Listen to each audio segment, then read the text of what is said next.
Hi, my name is Derek Sikkema. For our town, I'll be doing the George side and the Howie side. For Grand Horizons, I'll be doing the Tommy side, and then I'll be singing Lost in the Darkness from Jekyll and Hyde. You know, Emily, whenever I meet a farmer, I ask him if he thinks it's important to go to agriculture school to be a good farmer. Why, George? Yeah, and some of them say that it's even a waste of time. You can get all those things anyway out of the pamphlets the government sends out, and Uncle Luke's getting old. He's about ready for me to start in taking over the farm tomorrow, if I could. My? And like you say, being gone all that time, in other places and meeting other people, gosh, if anything like that can happen, I don't want to go away. I guess new people aren't any better than old ones. I'll bet they almost never are, Emily. I feel that you're as good a friend as I've got. I don't need to go and meet the people in other towns. But George, maybe it's very important for you to go and learn all that about cattle judging and soils and those things. Of course, I don't know. Emily, I'm going to make up my mind right now. I won't go. I'll tell Pa about it tonight. Why, George, I don't see why you have to decide right now. It's a whole year away. Emily, I'm glad you spoke to me about that fault in my character. What you said was right, but there was one thing wrong in it, and that's when you said that for a year I wasn't noticing people, and you, for instance. Why, you say you were watching me when I did everything. I was doing the same about you all the time. Why, sure, I always thought about you as one of the chief people I thought about. I always made sure where you were sitting on the bleachers and who you were with, and for 3 days now I've been trying to walk home with you, but something's always got in the way. Yesterday I was standing over against the wall waiting for you, and you walked home with Miss Corcoran. George, life's awful funny. How could I have known that? Why, I thought... Listen, Emily, I'm going to tell you why I'm not going to agriculture school.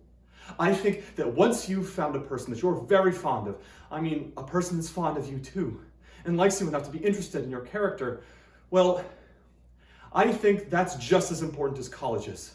And even more so. That's what I think. I think it's awfully important too. Emily? Yes, George? If I do improve and make a big change, would you be? Could you be? I am now. I always have been. So I guess this is an important talk we've been having. Yes. Yes. Wait just a minute and I'll walk you home.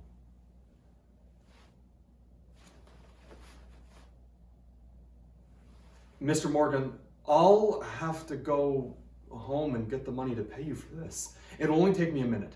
What's that? George Gibbs, do you mean to tell me? Yes, but I had reasons, Mr. Morgan.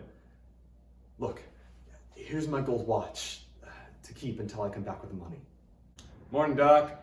Morning, Howie. Somebody sick? Pair of twins over to Mrs. Goroslowski's. Twins, huh? This town's getting bigger every year. Going to rain, Howie?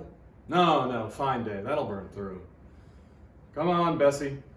Hello, Bessie. How old is she, Howie? Going on 17. Bessie's all mixed up about the route ever since the Lockharts stopped taking their quart of milk every day. She wants to leave them a quart just the same. Keeps scolding me the whole trip. Good morning, Howie. Morning, Mrs. Gibbs. Doc's just coming down the street. Is he? Seems like you're late today. Yes.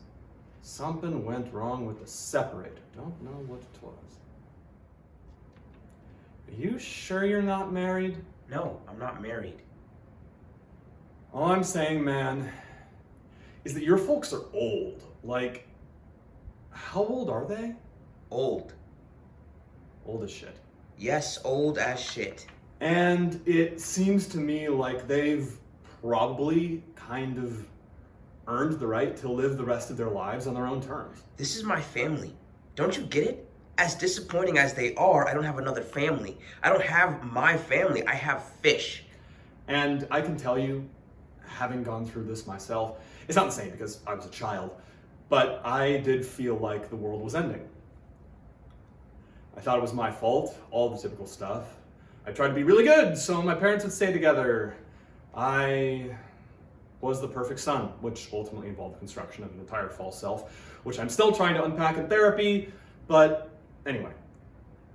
I can also tell you, you realize that you can survive this. And yes, it's sad. It's really sad. And things are different. But the sooner you can accept the new reality... That's not what's happening here. My parents are just being selfish. I kind of think you're the one that's being selfish. That's what I think. And I think you don't have any conception at your age of what it means to put someone else first and care for them for the long term with loyalty and decency and honor. Ew. Okay, wow. You have no idea what it feels like to have your entire family totally spin out and to be the only person holding it together. Oh, come on! I'm the first responder. I do all of the emotional labor for this entire family. You're 5 years old. Mommy and Daddy don't love each other. Get over it. What do you know about love? Seriously. I'm leaving.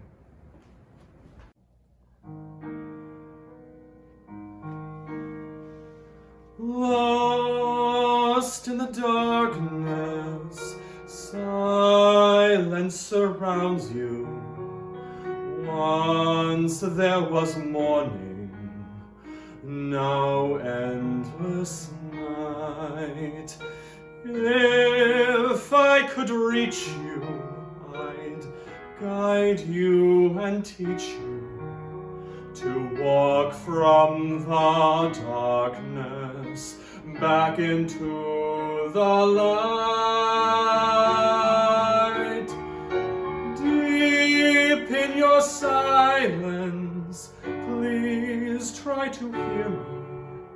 I'll keep you near me till night passes by.